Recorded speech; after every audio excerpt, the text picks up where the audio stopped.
கங்கையின் அலைகளும் காசியின் விடியலும் காலம் கடந்து நிற்கும் ஆன்மீக பூமி காசி. இங்கு ஓடும் புனித கங்கையின் ஒவ்வொரு அலையும் ஒரு ஞான கதையை சொல்லும். வருடத்தின் 12 பௌர்ணமிகளில் ஞானத்தின் வடிவமாக போற்றப்படுவது குரு பூர்ணிமா.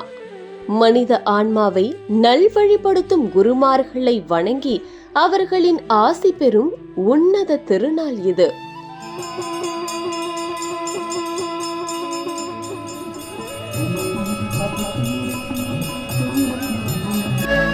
இந்த புனித நாளில் காசியின் ஆன்மீக அதிர்வுகளை உலகிற்கு கொண்டு சேர்க்கிறது சாய்லோக பாலா அறக்கட்டளை.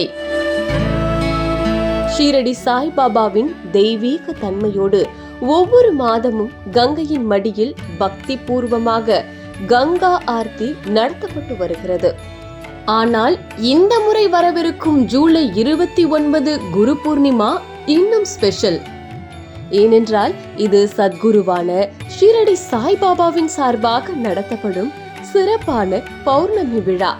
இந்த மைல்கல்லை கொண்டாடும் விதமாக வழக்கத்தை விட விசேஷமான பிரம்மாண்டமான ஸ்பெஷல் கங்கா ஆர்த்தி வாரணாசியில் அரங்கேறவிருக்கிறது. ஆன்மீகம் என்பது இறை வழிபாடு மட்டுமல்ல, சக மனிதர்களுக்கான தொண்டும் கூட. இந்த 44வது பௌர்ணமி திருநாளில் காசிக்கு வரும் நூற்றுக்கணக்கான பக்தர்களுக்கு மாபெரும் அன்னதானம் வழங்கப்பட உள்ளது. வெறும் பார்வையாளராக மட்டுமல்லாமல் உங்கள் சொந்த கரங்களாலேயே இந்த அன்னதானத்தை வழங்கி புண்ணியத்தை தேடிக்கொள்ளும் உன்னத வாய்ப்பும் இங்கு சாத்தியமாகிறது.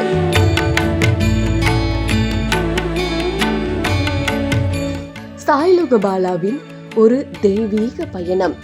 வாழ்க்கையில் ஒரு முறையாவது காசிக்கு சென்று கங்கையின் மடியில் கரைய வேண்டும் என்பது ஒவ்வொருவரின் ஆசை.